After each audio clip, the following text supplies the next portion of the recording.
10h midi, Sud Radio Média, Stéphanie Demuru, Gilles Gansman. 10h03 en direct sur Sud Radio. Bonjour à tous, bonjour Gilles Gansman. Bonjour, ça vous va bien le blond, Valérie? Mais quoi Mais oui, j'ai subtilisé Valérie, voilà, je la remplace. Ouais, allez, un petit clin d'œil à Valérie Expert qui est absente cette semaine, mais qui reviendra la semaine prochaine. Je suis ravi Et moi aussi, Gilles, de faire l'émission avec vous, Stéphanie. Et je vais tâcher de faire honneur à Valérie, qu'on embrasse très fort évidemment. Avec nous aujourd'hui, Florian Uzan, Fabrice Gardel, qui va également peut-être nous rejoindre par téléphone, sait-on jamais, pour parler d'Arafat l'insaisissable. C'est un documentaire qui sera diffusé sur la chaîne Planète Plus le mercredi 13 septembre à 20h55, disponible également sur MyCanal, à l'occasion d'ailleurs des 30 ans de l'accord d'Oslo. Vous avez tiré, Florian Uzan, avec votre comparse, le portrait de Yasser Arafat, l'insaisissable. Un portrait passionnant, n'est-ce pas, Gilles Gansman? On a pu le voir hier soir. Oui, on a pu nous regarder en avant. C'est surtout l'histoire d'une trajectoire de quelqu'un qui est au départ plutôt un terroriste et qui va devenir un homme politique respectable. Et puis tout son rêve va s'effondrer. On va raconter ça. C'est un peu ça l'histoire d'Arafat.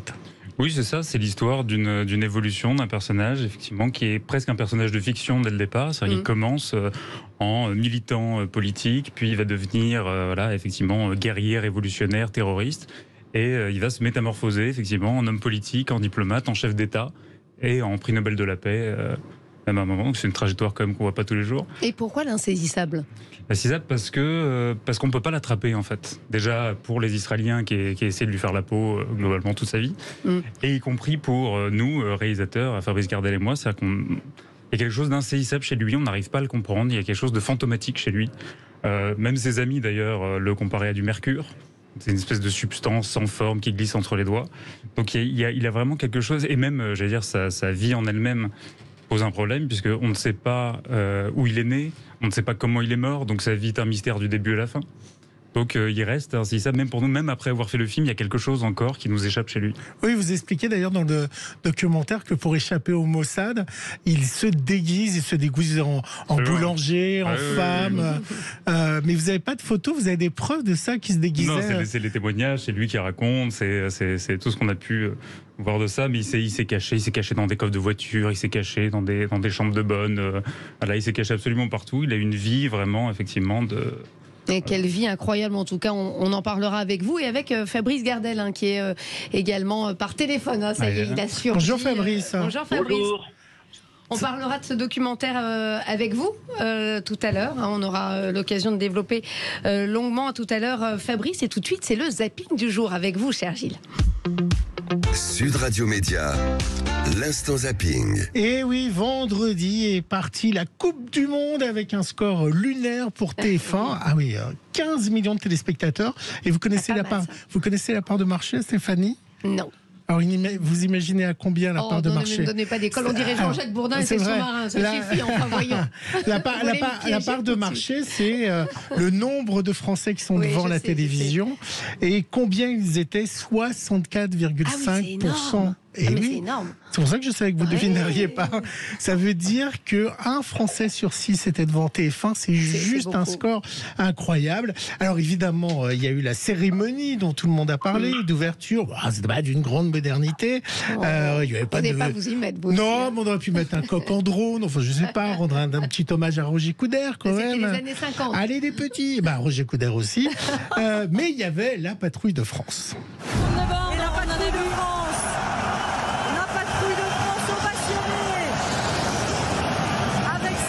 Bleu, blanc, rouge.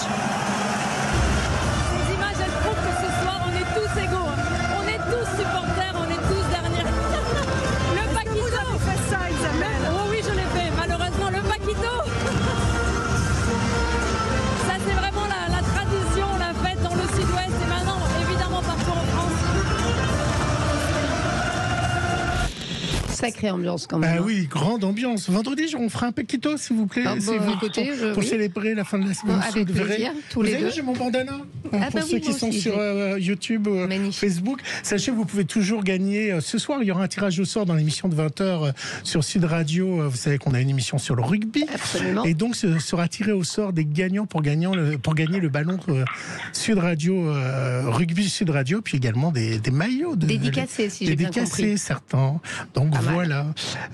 Sud Radio, la radio du rugby. Alors, des joueurs de rugby qui commencent à être connus, comme évidemment de tous les Français, pas que les aficionados, comme le capitaine Antoine Dupont, mais une notoriété qui n'a pas la même rémunération qu'un footballeur. Dans le foot, ce sont des stars. Hein, c'est Mbappé. La star de l'équipe de France, c'est Antoine Dupont, qui est même meilleur joueur du monde. Oui. En termes de starification ou de salaire, c'est pas la même chose. Ah non, c'est pas du tout comparable. Hein. Je crois qu'Antoine Dupont, on estime qu'il gagne à peu près 600 000 euros par an. Et je crois qu'en gros, Mbappé gagne 10 fois plus en un mois. Donc on n'est pas. Oui, donc on est dans un rapport de 1 à 100. Voilà, on n'est pas du tout. Mais après, c'est une question de rayonnement. On a commencé à le dire. Donc là, on a parlé de la France avec les audiences de France Télévisions. Mais au niveau mondial, l'audience d'une Coupe du Monde de rugby, c'est pas l'égal d'une Coupe du Monde de football. C'était dans C'est dans l'air. D'ailleurs, la différence, vous la connaissez. Justement, moi aussi, je vais essayer de vous piéger la part de marché. Une finale de Coupe du Monde, un premier match de Coupe du Monde. Ça fait combien de parts de marché? Par rapport au football? Oui, par rapport là, c'était beaucoup plus fort que le football. C'était équivalent au football. C'est ça. Donc oui, ça a très très bien marché. Les autres matchs en dehors de ceux de l'équipe de France marchent très bien sur France 2 et M6. C'est un vrai succès. En tout cas, les Français aiment le rugby. Alors Sandrine Rousseau, elle aime un peu moins le rugby. Elle est pas comme Emmanuel Macron. Elle va pas tâter du muscle dans les vestiaires. Faut trouver son truc. Alors évidemment, le rugby, le sport viril par excellence. C'est pas sa tasse de thé. Elle était sur France Info TV. Et ne parlons pas du haka qu'elle n'aime pas. En plus, il y avait des côtes de bœuf dans la cérémonie, vous avez vu à un moment donné, ça c'était. Quand j'ai vu Emmanuel Macron descendre une bouteille de bière dans un vestiaire, non. Il y a également des femmes qui jouent au rugby. Oui, enfin, vous les avez vus là sur. Et qui font le haka. Et vous les avez vus là sur les écrans de télévision. Vous avez vu leur Coupe du Monde, vous avez vu leur salaire, vous avez vu les choses. Donc non, on va pas se mentir en fait. Donc on arrête en fait de se mentir là-dessus. Oui, c'est une compétition qui est évidemment qui met en évidence des codes ultra virilistes. Enfin, je veux dire, il n'y a pas de sujet là-dessus. C'est pour ça que je vais pas regarder les matchs. Je vais vous dire, je regarde un de temps en temps pour juste pouvoir répondre à des questions de journalistes. Et du coup, j'ai été chercher le haka féminin qui existe. Voici les je savais que je me planterais. Les néo-zélandaises qui font le haka.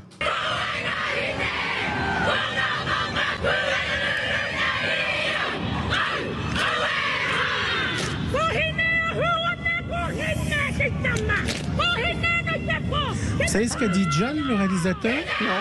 Qu'elle faisait plus peur que les hommes. Ça m'étonne pas. C'est un peu misogyne. Non, mais c'est vrai qu'elles sont très très impressionnantes. Évidemment, la radio, vous n'avez pas les images, mais vous pouvez aller voir le haka sur YouTube. Il y a bien un haka des femmes. Ça va rassurer Sandrine Rousseau. Ça va rassurer Sandrine Rousseau, je ne suis pas sûr. Ouais. L'autre actualité, c'est évidemment le séisme au Maroc, un pays dévasté où les habitants et les touristes ont vécu un choc traumatisant. BFM était à Roissy pour accueillir les premiers témoignages des touristes qui étaient de retour. Les dernières nouvelles, c'est que pour l'instant, ils ont comme directive de dormir à l'extérieur, de ne pas rentrer à la maison. On attend d'avoir plus de nouvelles. Donc ma maman, elle a eu 10 décès dans sa famille. Ça fait peur, hein. C'est vraiment impressionnant. Hein. Quand vous avez de la famille qui vous dit on a frôlé la mort, hein. Concrètement, ma mère elle m'a dit j'ai cru qu'on allait mourir. Hein. C'était terrible.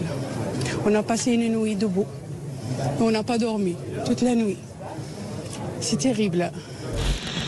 Alors, TF1 a fait une émission spéciale hier après le journal de 13h. Ce soir, France 2 mobilise son antenne avec une soirée spéciale de l'information qui s'appelle Solidarité Maroc dès 20h. Et tout à l'heure, on aura une journaliste qui est sur place au Maroc à 10h30. Stéphanie Pérez qui nous expliquera un peu les conditions des journalistes pour travailler sur place et puis son regard depuis le Maroc, ce qu'elle voit et le témoignage des gens. Et donc, on pouvait finir que, vous savez, alors, vous n'êtes peut-être pas habitué à l'émission Média, mais je finis toujours avec de la musique. Oh. Et donc là, moi, comme un symbole, je voulais finir avec l'hymne marocain. Et vous savez que l'hymne marocain a été composé par un Français qui s'appelle Léo Morgan. C'était un capitaine français de musique de la garde chérifienne durant, évidemment, le protectorat français. Mais c'est un Français qui a composé l'hymne marocain. Je vous propose d'en écouter un extrait puisque je finis toujours en musique.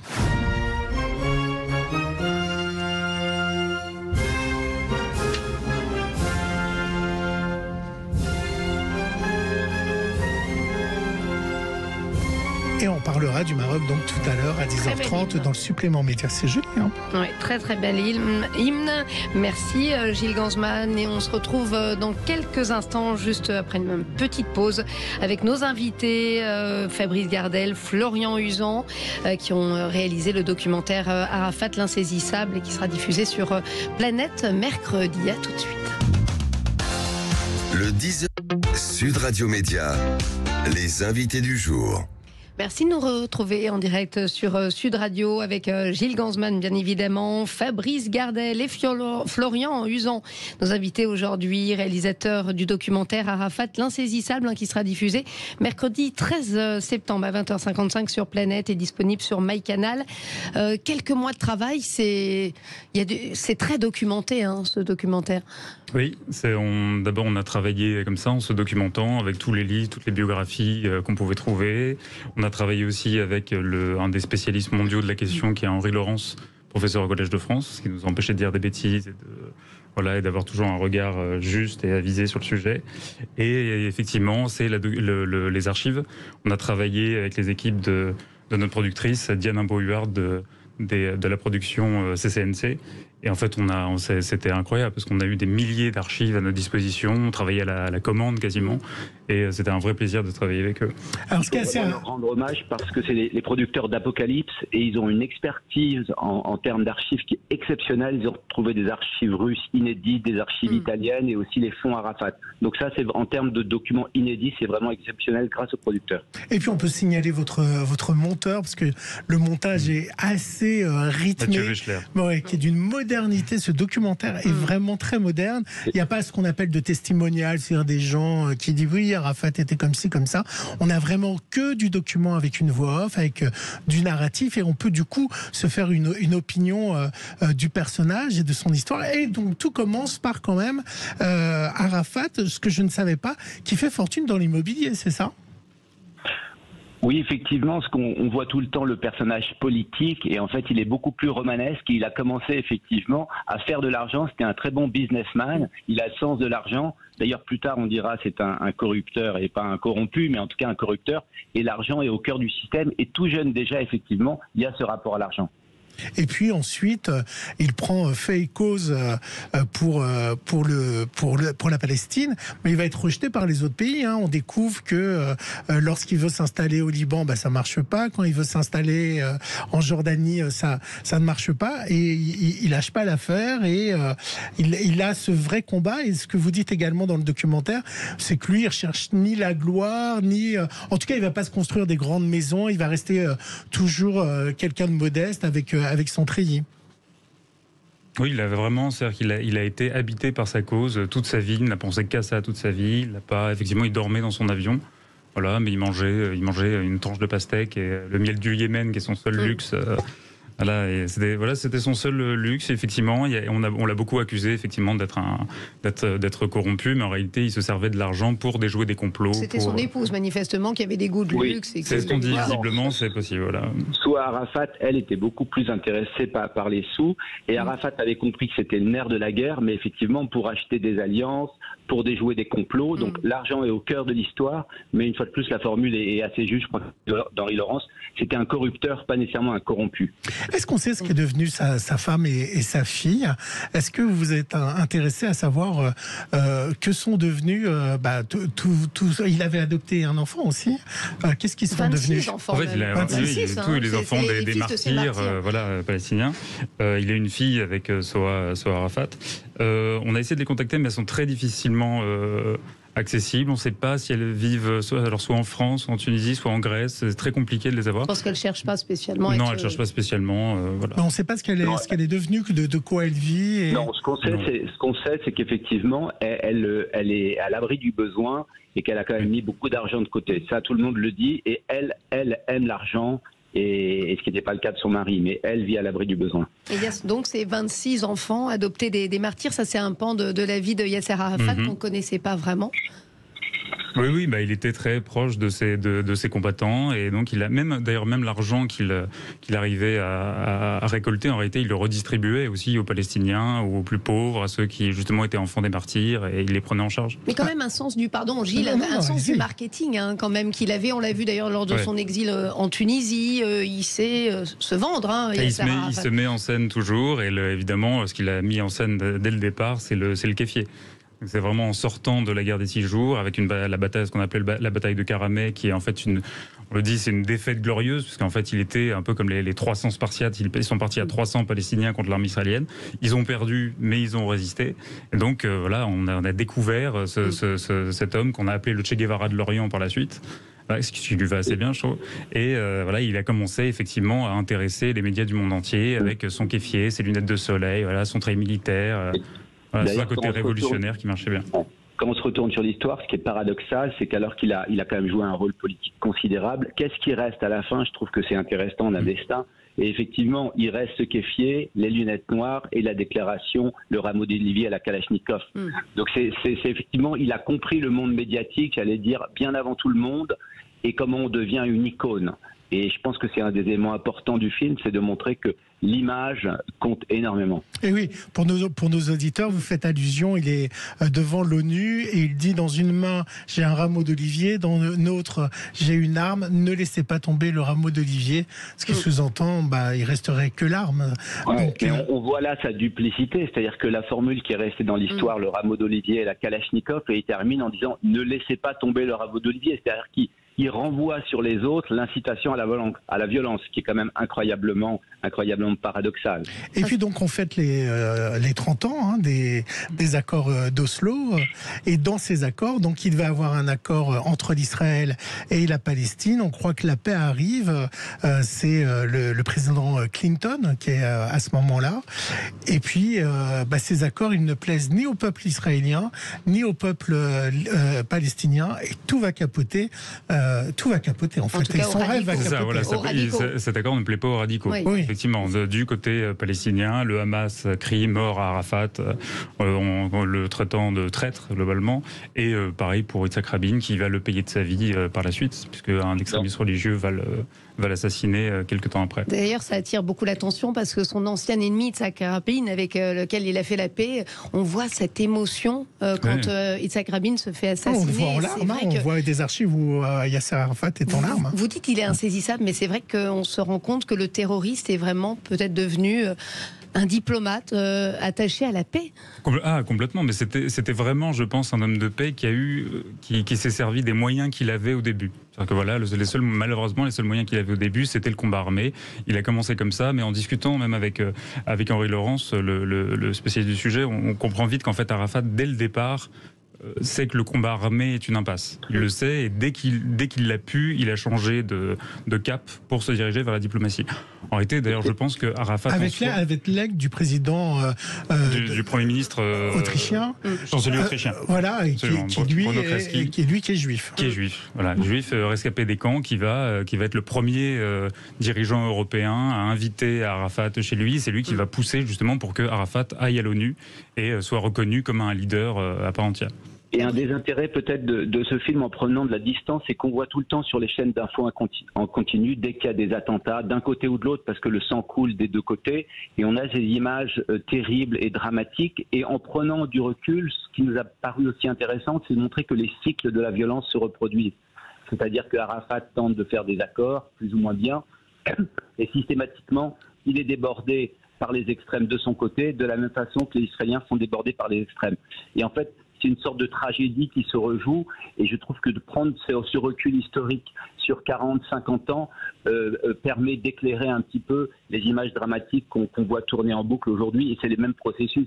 C'est les radicaux, on le voit bien en Israël aujourd'hui, qui prennent la main et qui mettent la pression sur les plus modérés. Oui, il y a eu les déclarations récentes de Mahmoud Abbas qui étaient très violentes contre l'Israël. En fait, qu'est-ce qui reste de Arafat en Palestine et en Israël? Est-ce que sa mémoire est encore vivante? C'est sa parole qu'il prêchait, est-ce qu'elle est encore vivante ou pas du tout? Son image reste assez présente. Moi, j'étais il n'y a pas très longtemps au Liban, j'ai été en Israël. Et on voit quand même des représentations. Il reste quand même une figure historique. Et je pense qu'aujourd'hui, c'est peut-être un des intérêts de la diffusion du film en ce moment, où la question israélienne avait été un peu disparue de l'actualité pour mille raisons avec la chute du mur de Berlin. Et on voit bien que la question palestinienne, il y a une exposition à Lima en ce moment sur la Palestine, revient sur le devant de la scène parce que c'est une tragédie qui est toujours pas réglée. Donc effectivement, un des films, vous parliez tout à l'heure du montage, on se dit que voilà, les gens qui regardent Netflix toute la journée, il faut raconter ça comme un thriller. C'est comme ça qu'on a essayé de le monter avec Mathieu Wechsler. C'est rock. Voilà, et l'idée c'est vraiment d'intéresser des gens qui sont pas des spécialistes, comme nous on n'était pas des spécialistes, et de faire vraiment un polar pour les aider à expliquer, ou en tout cas à mettre la lumière sur cet enjeu de la Palestine qui est central aujourd'hui. On est aussi le 11 septembre aujourd'hui, date évidemment importante. On commémore les attentats aux États-Unis. On voit Yasser Arafat devant sa télé effondré. Ce sont des images assez fortes. Il est effondré parce qu'en fait, il a passé sa vie justement à se détacher lui de son image de terroriste, et il voit en fait le terrorisme revenir de plus belle. Et en fait, ça a été non seulement une tragédie pour les Américains, mais aussi pour les Palestiniens le 11 septembre, puisque en fait, la communauté internationale s'est détournée complètement du problème palestinien. Maintenant, sur les Ben Laden a tiré la couverture, il a tiré le kéfier sur lui. Et en fait, le terrorisme a eu un autre visage, et c'était celui de Ben Laden. Et toujours lié au 11 septembre, vous avez une image assez incroyable où il donne son sang pour montrer qu'il est pour la cause, et vous révélez dans le documentaire que c'est pas son sang. Mais alors, quel est l'intérêt et pourquoi il fait ça? Je comprends pas. C'est symbolique. Après, c'était un vieil homme, il pouvait pas forcément donner son sang. Voilà, c'était un geste symbolique. Ah, il n'y avait pas derrière, je veux pas que mon sang soit conservé. Non, peut-être qu'il voulait pas donner de son sang aux Américains, ce qui est possible, mais Fabrice Gardel. Il y a plusieurs interprétations. Il y a l'interprétation dont parle, ça c'est effectivement c'est un vieil homme, et il y a aussi une interprétation plus politique qui fait qu'il pourra jamais dire qu'il a donné du sang aussi pour l'Amérique. Donc, en tout cas, il y a les deux interprétations. Ça reste dans l'ambiguïté du personnage, d'ailleurs, jusqu'au bout. Dans tout ce qu'il a dit, dans tout ce qu'il a fait. Il glisse en permanence. L'ambiguïté est jusqu'au bout parce qu'on ne saura jamais de quoi il est vraiment mort, finalement. C'est ça. On ne sait pas, c'est une mort naturelle, si c'est un empoisonnement, si c'est un empoisonnement, qui l'a empoisonné. Parce que les Israéliens n'avaient pas forcément intérêt à le tuer d'ailleurs à ce moment-là. Donc il y a des théories comme quoi ça serait peut-être Mohamed Dahlan qui était un des proches d'Arafat qui l'aurait assassiné, qui aurait essayé de l'assassiner. On ne sait pas. C'est les labos suisses qui voient du polonium et les Français. En fait, c'est ça. Il y a eu 3 enquêtes. Il y a eu les Français qui ont conclu une mort naturelle. Les Russes se sont rétractés. Ils ont dit empoisonnement puis mort naturelle. Et les Suisses ont conclu un empoisonnement. En tout cas, il y a une chose qui est sûre avec Arafat, c'est qu'il a la baraka, c'est-à-dire le nombre d'attentats auxquels il a échappé, les accidents d'avion. Donc il est insaisissable, mais en tout cas il a la baraka, ça c'est sûr. Oui, il y a un accident d'avion à cause du sable, tout le monde meurt sauf lui. Sauf lui. Il passe des jours tout dans le désert. Tout le monde meurt, mais sauf lui. Ce sont les vraies images du crash parce qu'on voit ce crash. C'est un mélange. Ah, c'est un mélange. C'est un mélange de vrai. C'est un mélange. De Mathieu Wechsler. La réalisation est extraordinaire. Et la musique c'est très rock, c'est très monté, très rythmé. Mercredi 13 septembre, 20h55 sur Planète. Et sur MyCanal, tous les gens en MyCanal. Merci à vous deux, Fabrice Gardel, Florian Uzan. Et dans quelques instants, on va parler de cette soirée spéciale, Gilles, sur France 2, consacrée au Maroc, à la tragédie qui se passe au Maroc actuellement après le séisme. On sera avec Stéphanie Pérez, grand reporter qui est actuellement sur place à Marrakech et qui nous parlera de cette couverture médiatique sur place. Sud Radio, le supplément média. 10h32, soyez les bienvenus en direct sur Sud Radio. On parle maintenant de cette soirée spéciale de l'information Solidarité Maroc qui aura lieu sur France 2 donc à 20h. 20h donc le JT d'Anne-Sophie Lapix en direct de Marrakech. Et puis dès 20h40, Solidarité Maroc présenté par Caroline Roux et Julien Bugier. Et puis évidemment, pour faire une édition spéciale comme ça, Gilles, vous le savez, il y a des reporters, il y a des journalistes. Parmi eux, Stéphanie Pérez, envoyée spéciale à Marrakech. On est en direct avec elle. Stéphanie Pérez, bonjour. Bonjour. Bonjour, vous vous trouvez, Stéphanie, précisément dans l'Atlas, c'est ça ? Bah oui, on s'est rendu ce matin, on est parti tôt ce matin de Marrakech pour se rendre dans un de ces nombreux villages qui ont été directement touchés par le tremblement de terre. C'est vrai que l'accès est compliqué, ce qui rend le travail des secours compliqué, ce qui rend aussi nous le travail aussi assez particulier. Et effectivement, là, on a commencé ce matin à rencontrer les premiers habitants. Allô ? Oui, je vous écoute. Ah oui, quelles sont les différences que vous pouvez constater entre les victimes dans l'Atlas et ceux de Marrakech ? Alors le séisme a eu beaucoup plus d'impact dans les montagnes, dans tous ces petits villages. Marrakech finalement c'est assez centralisé dans un quartier, le quartier juif de la Médina. Ça concerne 500 familles, ce qui est beaucoup aussi. Mais nous depuis qu'on est arrivé, on nous dit surtout aller dans les montagnes parce que c'est là-bas le plus grave, c'est là-bas parce qu'effectivement ce sont plein de petits villages isolés, les routes sont coupées, ce qui rend la situation plus compliquée parce qu'à Marrakech finalement les secours peuvent arriver plus facilement. Il y a quand même déjà des structures existantes dans les villages tout autour. Il n'y a pas ces structures là. Moi, dans le village où je suis ce matin, ce sont les habitants qui s'organisent eux-mêmes. Ils n'ont vu personne. C'est vraiment la solidarité qui s'organise. On a pu voir quelques tractopelles commencer à arriver, mais au compte-gouttes, parce que l'acheminement est très difficile et c'est ce qui est le plus compliqué pour les habitants. Stéphanie, on sait que évidemment ça se joue dans les premières heures. Les secours doivent arriver très vite et agir très vite. C'est pas le cas justement dans ces villages pour l'instant. Pour certains villages, on sait que les secours ne sont toujours pas arrivés ou arrivent au compte-gouttes. Donc on sait qu'il sera quasiment impossible maintenant de retrouver des survivants. Et ce qui vraiment est frappant, là, moi je vois dans la zone dans laquelle on est, on voit toutes ces maisons qui se sont effondrées, ces blocs de béton. Il y a très peu de chances, il y a très peu de zones de survie, comme disent les sauveteurs. Il y a très peu de chances de retrouver des survivants. D'ailleurs, depuis le premier jour, moi, ce qui me frappe, parce que j'ai couvert pas mal quand même de catastrophes naturelles. Ce qui me frappe, c'est qu'on voit très peu d'images finalement de sauvetage de survivants. Pour l'instant, on n'a pas ces belles histoires qu'on aime bien raconter, ces histoires de personnes qui ont pu rester ensevelies pendant 48 heures et qui malgré tout ressortent vivantes. Là ici, on ne voit rien de tout ça. Il n'y a pas de signe de vie du tout sous les décombres. Comment sont accueillis les journalistes et qu'est-ce que vous disent ces habitants de l'Atlas ? Est-ce qu'ils vous font des demandes précises, des aides précises ? Et est-ce que vous êtes bien accueillis en tant que journaliste ? Ah oui, on est très bien accueillis parce que justement, on est les premiers interlocuteurs. On peut être les premières personnes que ces gens voient. Donc forcément, ils ont toute leur détresse à déverser et on est les premiers interlocuteurs à qui ils peuvent confier tout. Parce qu'ils sont traumatisés. Là, encore ce matin, on a discuté avec des femmes qui pleurent, qui sont traumatisées par ce moment où tout a basculé. Et vraiment, ce qu'on nous dit, ce qui manque surtout, ce qui manque cruellement pour l'instant, ce sont des couvertures. Parce que ce qu'il faut rappeler, c'est que peut-être pendant la journée, il fait très chaud, il fait 30-35 degrés, la chaleur est brûlante, la chaleur est étouffante. Mais dans les montagnes, la température, la nuit, elle descend à -3, -4 degrés. Ah oui.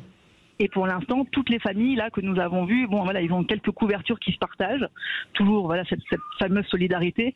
Mais tout le monde nous dit, nous, on ne pourra pas tenir l'hiver comme ça. Donc la priorité vraiment ce matin, ce qu'on nous a dit, le premier mot qui vient, c'est il nous faut des couvertures. Plus que des aliments, parce que finalement, ils arrivent à se débrouiller. Mais c'est des couvertures, des structures pour pouvoir vivre dehors, parce que clairement, les villages s'apprêtent à passer l'hiver dehors. Est-ce que vous avez vécu des répliques ? Est-ce qu'il y a eu des répliques ? Alors mon équipe à moi est arrivée hier, donc on n'a pas connu de réplique. Mes collègues qui sont arrivés, parce que France Télévisions a envoyé des équipes dès samedi matin, dès les premières heures, et petit à petit on a augmenté les effectifs. Nous, ça a été, je sais que mes collègues ont connu des répliques et on sait que c'est des moments où forcément la population panique parce que la première fois elle prend par surprise, la deuxième fois elle fait encore beaucoup plus peur forcément. Stéphanie Pérez, vous êtes grand reporter, vous avez couvert toutes les zones de conflit de ces dernières années, notamment l'Ukraine assez largement. Quelle est la différence pour votre travail après un séisme comme ça et finalement un conflit ? Ce qui est particulier, c'est qu'effectivement là on arrive dans on va découvrir en fait les zones détruites quasiment en même temps que les secouristes, en même temps que les habitants. C'est-à-dire que voilà, nous on a une de nos équipes hier qui est allée sur les lieux de tournage en mobilette parce que ces zones d'accès parce que c'est impossible d'accéder à ces zones. Donc là vous mettez le pied quelque part, vous ne savez pas du tout où vous allez arriver, vous ne savez pas du tout ce que vous allez trouver et c'est ce qui est le plus fort aussi humainement parce que comme je vous le disais, certaines personnes n'ont pas vu d'aide depuis plusieurs jours. On est les premiers interlocuteurs, donc vous êtes on vous accueille quelque part comme un héros parce que on attend tellement de vous. On attend tellement, les gens peuvent avoir l'impression que c'est vous qui allez apporter de l'aide, c'est vous qui allez les soigner, c'est vous qui allez pouvoir aller sortir les gens de sous les décombres. Donc forcément, humainement, c'est très fort comme rencontre parce que nous, on se retrouve complètement impuissants. Et forcément, c'est différent d'un conflit où on sait qu'on est dans une zone de guerre, on sait qu'on va se retrouver dans des situations de détresse, on sait que le danger est permanent quelque part sur un séisme. Bon, voilà, on sait qu'il va y avoir des répliques, mais à l'heure actuelle, j'ai pas peur qu'autour de moi il y ait de nouveau des frappes. Et difficile de mettre l'émotion de côté. Bon, c'est une question qui doit revenir souvent quand on est grand reporter, mais peut-être davantage dans ce genre de situation. Bah oui, forcément, parce que en plus, vous voyez, dans le village où on est nous ce matin, il y a beaucoup de femmes, qui vous prennent spontanément dans leurs bras, qui se confient à vous, qui vous montrent leurs enfants en vous disant mais qu'est-ce qu'on va faire ? Je peux pas les laisser tout cet hiver dormir dehors. Et forcément, elles s'adressent à vous en tant que femme, en tant que mère. Donc forcément qu'il y a une proximité, forcément qu'il y a quelque chose de très fort qui passe dans ces moments tellement exceptionnels que les relations humaines deviennent aussi exceptionnelles. En quelques minutes, vous pouvez vivre des moments extrêmement forts. Et à côté de ça, comment on fait, parce que vous êtes journaliste, vous êtes envoyé par France Télévisions, comment on fait pour le midi, j'imagine que vous mangez, que vous avez de l'eau, que vous dormez à l'hôtel. Comment on arrive à vivre avec cette contradiction, c'est-à-dire de filmer des gens qui n'ont pas de nourriture ni d'eau, et puis il faut bien que le technicien mange, que vous mangez. Comment vous arrivez à vivre avec ça ? Comment vous faites ? Ah bon, vous ne mangez pas pendant la journée ? Non, là, le matin. Non, mais vous comprenez ma question, en fait, entre guillemets. Voilà, non, nous, pour tout vous dire, la règle numéro 1 dans ce genre de circonstances, c'est déjà prendre de l'eau, avoir de l'eau dans le coffre. Donc nous, c'est la première chose qu'on a faite, c'est avoir des packs d'eau, parce que c'est avec de l'eau, vous pouvez tenir la journée. Le repas de midi, ça devient très dérisoire, donc il n'y a pas de repas de midi, on a des biscuits, on grignote, et ça, toutes les équipes vous le diront, et ça, c'est valable pour les reportages de guerre, les reportages en zone de catastrophe, et puis les reportages tout court. C'est priorité à ce qu'on va filmer, au reportage qu'on doit diffuser, priorité à l'antenne. Et après, il y a plusieurs configurations. Nous, effectivement, ce soir, on a la chance de pouvoir dormir à Marrakech dans un lit, ce qui est une chance. On a des collègues qui vont dormir sous les tentes. Moi, par le passé, j'ai passé pas mal de nuits lors de tsunamis dans les voitures, sous la tente. Voilà, on sait qu'on va s'arranger, on va s'organiser, et quelque part, si on doit s'organiser, c'est pas bien grave parce que nous, voilà, ça dure 48 heures, 3-4 jours, on va pas pleurnicher. La situation, elle est vraiment grave pour les habitants qu'on rencontre, donc on va pas, s'apitoyer sur notre sort. Après, effectivement, il y a un décalage entre ce soir, moi, je sais que je vais rentrer, pouvoir me prendre une douche. Forcément, je pense aux gens que j'ai quittés, et forcément, il y a toujours ce pincement. Mais ça, c'est un pincement qu'on a, voilà, quand on est sur un terrain de guerre, les familles, on les laisse de la même façon, on rentre chez nous un peu égoïstement. Il faut pouvoir faire une barrière, mais bon, ce qui compte, c'est témoigner, et c'est pour ça que au niveau du dispositif de France Télévisions, toutes les équipes sont motivées pour apporter l'information la plus large, la plus complète, la plus vaste possible. Et justement, Stéphanie Pérez, on vous retrouve évidemment ce soir dans le JT de 20h de France 2, présenté par Anne-Sophie Lapix en direct de Marrakech, suivi, Gilles, d'une soirée spéciale Solidarité grande soirée. Maroc. Présentée par Caroline Roux et Julien Bugier, où toutes les équipes de la rédaction de France Télévisions se sont mobilisées. C'est pour ça que je tiens énormément à remercier notre grand reporter, parce qu'elle a pris du temps pour répondre, et j'espère que vous serez nombreux devant vos écrans ce soir sur France 2, parce que c'est des gens comme ça qui ramènent des images, et là on est dans le vrai journalisme. Merci en tout cas Stéphanie Pérez, et beaucoup de courage à nos amis marocains évidemment, et bon courage à vos équipes. Surtout du courage à eux, surtout du courage aux Marocains. Merci beaucoup à vous tous, et dans quelques instants c'est Mettez-vous d'accord, on se retrouve avec nos invités pour débattre. Merci Gilles Gansman. Merci, demain ça va, j'ai été pas super, trop... demain... Ça va, vous me validez pour la deuxième, j'ai le droit de revenir demain? Je vous mets un 17. Allez, allez, non, à demain. Et demain avec Benjamin Castaldi. Absolument, à demain.